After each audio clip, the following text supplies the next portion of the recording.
తెలుగు రాష్ట్రాల్లోకి నైరుతి రుతుపవనాలు ప్రవేశించాయి.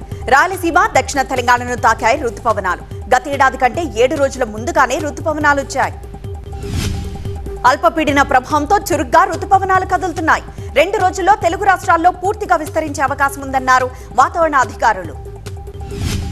అల్పపీడన ప్రభావంతో వచ్చే 3 రోజుల పాటు తెలంగాణలో అక్కడక్కడ ఉరుములు, మెరుపులతో కూడిన భారీ వర్షాలు కురిసే అవకాశం ఉందన్నారు వాతావరణ అధికారులు. ఉమ్మడి ఆదిలాబాద్, నిజామాబాద్, కరీంనగర్ జిల్లాలతో పాటు భూపాలపల్లి, ములుగు, కొత్తగూడెం జిల్లాల్లో భారీ వర్షాలు కురుస్తాయని వాతావరణ శాఖ సూచించింది. ఏపీలో 3 రోజుల పాటు భారీ వర్షాలుంటాయని చెప్పింది వాతావరణ శాఖ. రేపు శ్రీకాకుళం, పార్వతీపురం, మన్యం, విజయనగరం, విశాఖ, ఉభయ గోదావరి జిల్లాల్లో వర్షాలుంటాయన్నారు. నైరుతి రాకతో తెలంగాణలో హైదరాబాద్ లోని పలు ప్రాంతాల్లో వర్షం పడింది. జూబ్లీహిల్స్, బంజారాహిల్స్, ఖైరతాబాద్, ఎస్ఆర్ నగర్, లింగంపల్లి, గచ్చిబౌలిలో వర్షంతో ట్రాఫిక్ స్తంభించింది. తమిళనాడులో భారీ వర్షాలు కురుస్తున్నాయి. ఎడతెరిపి లేని వర్షాలతో ఇళ్లపై విరిగిపడ్డాయి భారీ వృక్షాలు.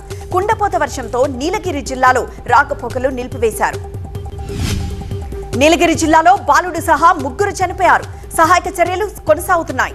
డ్యాంలు నిండిపోవడంతో గేట్లు తెరిచి నీటిని దిగువకు వదులుతున్నారు. మహారాష్ట్ర, గోవా, కర్ణాటక, తమిళనాడు, పుదుచ్చేరికి రెడ్ అలర్ట్ ఇచ్చింది భారత వాతావరణ శాఖ.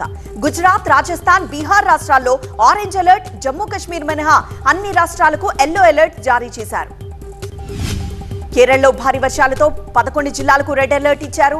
మరో 3 జిల్లాలకు ఆరెంజ్ అలర్ట్ జారీ చేశారు. ఇడుక్కి, ఎర్నాకుళం, తిరువనంతపురంలో భారీ వర్షాలు పడుతున్నాయి.